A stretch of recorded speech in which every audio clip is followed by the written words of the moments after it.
难道所有人胃口下降了10000倍？吃零食有什么厉害的？敢不敢和我比吃饺子？一下子吃掉半个饺子，不愧是连续8年的大胃王冠军啊！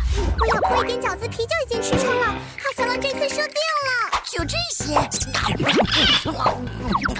我还没吃饱呢。一盒饺子可是吃掉半年的伙食啊！哈小狼居然一口就吃完了。我不信，能吃能喝才是真正的大胃王。这难道是传说中喝一口就能撑死人的可乐？没错，我苦练多年，终于能喝下1瓶盖的量。花里胡哨，不就1口的事？什么？正常人一次也只能喝下1、2勺的可乐，哈小浪居然喝完1整瓶！是你逼我的，有本事比吃汉堡。汉堡里面有菜有肉有面包，正常人闻到就已经饱了。怕了吧？你现在认输还来得及。这也叫汉堡？